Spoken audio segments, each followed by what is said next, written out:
Hi dears, welcome back to our channel. இன்னைக்கு நம்ம ஒரு டேஸ்டியான butterscotch cake recipe பார்க்க போறோம். இது 1/2 kg cake தான். இதோட flavor and taste ரொம்ப delicious-ஆ இருக்கும். இதுக்காக நம்ம ஒரு praline recipe அப்புறமா butterscotch sauce ரெடி பண்ணனும். ஃபர்ஸ்ட் praline பண்றதுக்காக ஒரு panல 2 tablespoon sugar எடுத்துர்க்கேன். இத வந்து மீடியம் ஃப்ளேம்ல நம்ம மெல்ட் பண்ணி எடுக்கணும். ஸ்பாட்லா அல்லது ஸ்பூன் வச்சு நம்ம mix பண்ணாமலே இந்த மாதிரி பேனை மட்டும் லைட்டாக கையில் எடுத்து சால்வ் பண்ணி விட்டாலே போதும். இது கம்ப்ளீட்டாக மெல்ட் ஆகி இது கலர் சேஞ்ச் ஆகிடுச்சு. இந்த கேரமல் கலர் ஆனதுக்கப்புறம் இதில் 1 டீஸ்பூன் பட்டர் ஆட் பண்ணி கொடுக்குறேன். இப்போ நம்ம ஒரு ஸ்பூனால் இதை மிக்ஸ் பண்ணி பட்டர் கம்ப்ளீட்டாக மெல்ட் ஆனதும் நான் இதில் வந்து ஒரு 1/4 கப்பு சாப்டு நட்ஸ் ஆட் பண்ணியிருக்கேன். இது வந்து கேஷ்யூஸ் தான். உங்களுக்கு பீனட்ஸோ அல்லது பாதாம் அந்த மாதிரி எது வேணாலுமே நீங்கள் ஆட் பண்ணலாம். இந்த நட்ஸை ஆட் பண்ணி நல்லா மிக்ஸ் பண்ணிவிட்டு இமீடியட்டாக நம்ம இதை வந்து ஒரு ஆயில் டு சர்ஃபேஸ், அதாவது ஒரு சர்ஃபேஸில் கொஞ்சமாக ஆயில் க்ரீஸ் பண்ணி வச்சுருக்கோம். இந்த டைல்ஸில் தான் நான் போட்டிருக்கேன். அது மேலே இந்த ப்ரலைனை வந்து நம்ம ஸ்ப்ரெட் பண்ணி கொடுக்கணும். இது நல்லா சூடு ஆறுனதுக்கப்புறம் இந்த மாதிரி பீசஸாக கட் பண்ணி வச்சிடலாம். இப்போ நம்ம பட்டர்ஸ்காட்ச் சாஸ் ரெடி பண்ணணும். அதுக்காக ஒரு பேனில் 1/4 கப்பு சுகர் மெல்ட் பண்ண வச்சுருக்கேன். இதுவும் நம்ம ஸ்பாட்ல எதுவுமே யூஸ் பண்ணாமல் கம்ப்ளீட்டாக மெல்ட் ஆனதுக்கப்புறம் நம்ம மிக்ஸ் பண்ணி கொடுத்தா போதும். அப்படி பண்ணும்போது இது கிறிஸ்டலைஸ் ஆகாது. இப்போ இதில் 1 டேபிள் ஸ்பூன் பட்டர் ஆட் பண்ணி கொடுத்துருக்கேன். இது பட்டர் மெல்ட் ஆனதும் ஃப்ளேம் நல்லா சிம்மில் வச்சுட்டு இதில் room temperature fresh cream add பண்ணணும். ஒரு 1/4 கப்பு ஃப்ரெஷ் க்ரீம் ஆட் பண்ணியிருக்கேன். இதில் ஃப்ரெஷ் க்ரீம் அல்லது ஹெவி க்ரீம் ஆட் பண்ணலாம், அல்லது dairy based whipping cream add பண்ணலாம். நான் dairy based whipping cream add பண்ணோன்னா இதோட டெக்ஸ்சர் வந்து திக்காக கிடைக்காது. இப்போ நம்மளோட பட்டர்ஸ்காட்ச் சாஸ் ரெடி ஆகிடுச்சு. இதை அப்படியே மாற்றி வச்சிடலாம். இப்போ ஸ்பாஞ்ச் ரெடி பண்ணுறதுக்காக ஒரு சிஃப்டரில் 1/2 கப் மைதா, 1/2 டீஸ்பூன் பேக்கிங் பவுடர், ஒரு பிஞ்சு பேக்கிங் சோடா சேர்த்து இதை நல்லா அரைச்சி வச்சிடலாம். இப்போ இந்த மைதா, பேக்கிங் பவுடர், பேக்கிங் சோடா எல்லாமே நல்லா கம்பைன் ஆகணும். அந்த அளவுக்கு நல்லா மிக்ஸ் பண்ணி மாற்றி வைக்கலாம். இப்போ ஒரு ட்ரை அண்ட் க்ளீன் பவுலில் 2 எக் எடுத்துருக்கேன். கூடவே ஒரு பிஞ்சு சால்ட்டு, 1/2 டீஸ்பூன் வேனிலா எசன்ஸ் சேர்த்து பீட்டர் ஹையில் வச்சு நம்ம பீட் பண்ண ஆரம்பிக்கலாம். 2 மினிட்ஸ் பீட் பண்ணும்போது இந்த மாதிரி பதஞ்சு வரும். இப்போ இதில் 6லேருந்து 7 டேபிள் ஸ்பூன் வரைக்கும் சுகர் ஆட் பண்ணலாம். பொடிக்காத சுகர், பொடிச்ச சுகராக இருந்தால் 1/2 கப் ஆட் பண்ணலாம். கொஞ்சம் கொஞ்சமாக சேர்த்து இது நல்லா ஃப்ளஃபியாக ஒயிட்டிஷாக வர வரைக்கும் நம்ம பீட் பண்ணணும். இந்த எக் அண்ட் சுகர் மிக்சர் வந்து நல்லா திக்கு கன்சிஸ்டன்சியில் வரணும். இதுதான் இதோட டெக்ஸ்சர். இப்போ இதில் நான் வந்து கொஞ்சம் பட்டர்ஸ்காட்ச் எசன்ஸ் ஆட் பண்ணி கொடுக்குறேன். அதையும் சேர்த்துட்டு நல்லா மிக்ஸ் பண்ணி விட்டுடலாம்.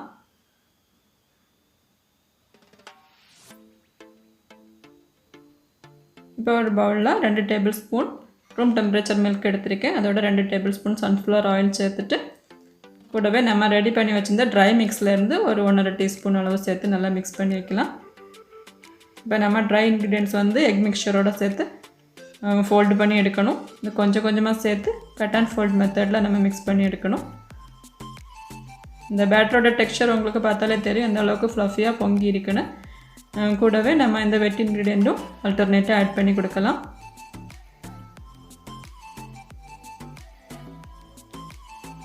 இப்போ இன்பிட்வீனில் நம்ம கொஞ்சமாக ரெடி பண்ணி வச்சுருந்த பட்டர்ஸ்காட்ச் சாஸில் இருந்து ஒரு டேபிள் ஸ்பூன் அளவு ஆட் பண்ணி கொடுக்கலாம்.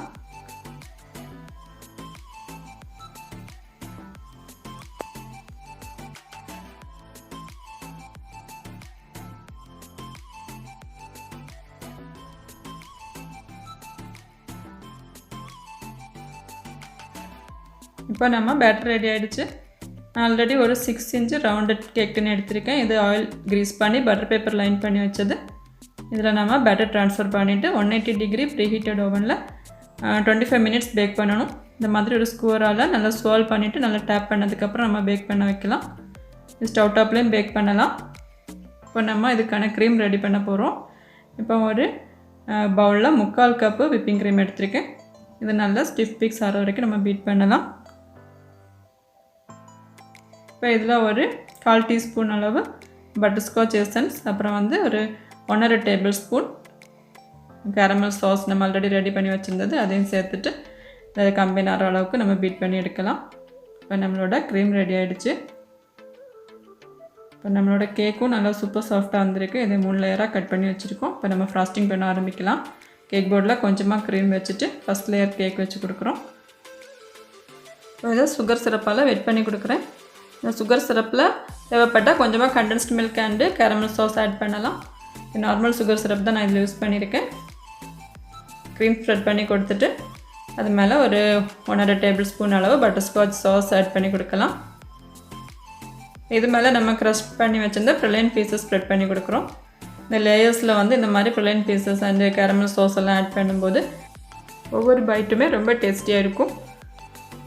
இப்போ நம்ம செகண்ட் லேயர் கேக் வச்சு கொடுக்கலாம். அதில் இதே ப்ராசஸ் தான் நம்ம வந்து ரிப்பீட் பண்ணுறோம்.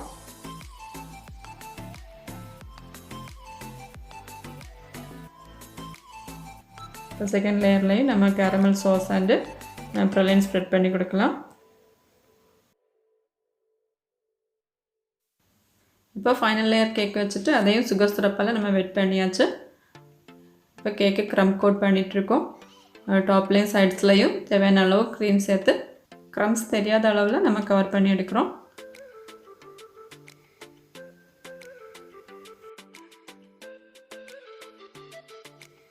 கேக்கு க்ரம் கோட் பண்ணதும் நம்ம ஒரு 10 மினிட்ஸ் ஃப்ரிட்ஜில் வச்சு செட் ஆனதுக்கப்புறம் ஃபைனல் லேயர் க்ரீம் அப்ளை பண்ண போகிறோம். இது இப்போ 10 மினிட்ஸ் ஃப்ரிட்ஜில் வச்சு எடுத்த கேக்கு இப்போ நான் வந்து ஃபைனல் லேயர் க்ரீம் அப்ளை பண்ணுறேன். சைட்ஸ்லையும் டாப்லேயும் நம்ம தேவையான அளவு க்ரீம் ஆட் பண்ணி கொடுக்கலாம். Palette knife and scraper use பண்ணி நம்ம இதை வந்து ஸ்மூதன் பண்ணி எடுத்துடலாம். டாப்பை நீட்டாக நம்ம கவர் பண்ணி எடுத்ததுக்கப்புறம் இது ஸ்க்ரேப்பர் அல்லது இதே பேலட் நைஃப் வச்சுட்டு க்ரீமை வந்து ஈவனாக ஸ்ப்ரெட் பண்ணிவிட்டு அதுக்கப்புறம் ஸ்க்ரேப்பர் வச்சு நம்ம ரொட்டேட் பண்ணாலும் போதும். இந்த டைமில் க்ரீம் எங்கேயாவது படாமல் இருந்துச்சுன்னா அதில் நம்ம தேவையான அளவு க்ரீம் அப்ளை பண்ணிவிட்டு ஸ்க்ரேப்பரால் ஸ்மூதன் பண்ணி ரொட்டேட் பண்ணி எடுத்துகிட்டு டாப்பையும் நம்ம லெவல் பண்ணி எடுத்தாலே போதும்.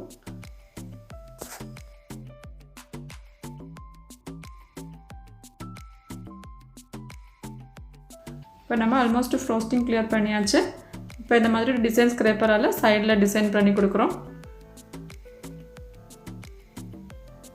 இப்போ இந்த கேக்கை வந்து ஒரு 1 hour ஃப்ரிட்ஜில் நம்ம செட்டாக வைக்கலாம். செட் ஆனதுக்கப்புறம் நம்ம ஆல்ரெடி ரெடி பண்ணி வச்சுருந்த கேரமல் சாஸ் ரிமைனிங் இருக்கிறத இதுக்கு மேலே நம்ம ஸ்ப்ரெட் பண்ணி கொடுக்குறோம்.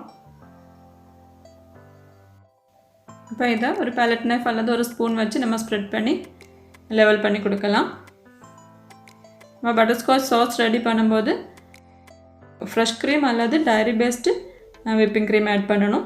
நான் டைரி விப்டு க்ரீம் ஆட் பண்ணோன்னா நம்ம கேரமல் சாஸ் வந்து திக்காக இல்லாமல் மெல்ட் ஆகி கீழே இறங்கி வந்துடும்.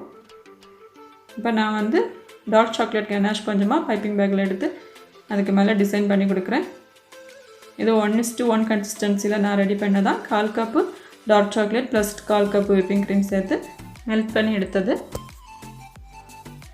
ஃபைனலாக இது மேலே கொஞ்சம் சாக்லேட் டெக்கரேஷன்ஸ் வச்சு கொடுத்துருக்கேன். கூடவே கொஞ்சம் கோல்டன் சுகர் பால்ஸ் ஆட் பண்ணியிருக்கேன். அவ்வளோதான். இப்போ நம்மளோட சூப்பர் டேஸ்டியான delicious caramel butterscotch cake ready ஆகிடுச்சு. இது 2 hours ஃப்ரிட்ஜில் வச்சு செட் ஆனதுக்கப்புறம் சர்வ் பண்ணலாம். இந்த வீடியோ பிடிச்சிருந்ததுன்னா மறக்காமல் லைக் பண்ணுங்கள், ஷேர் பண்ணுங்கள், சப்ஸ்கிரைப் பண்ணுங்கள். தேங்க்யூ.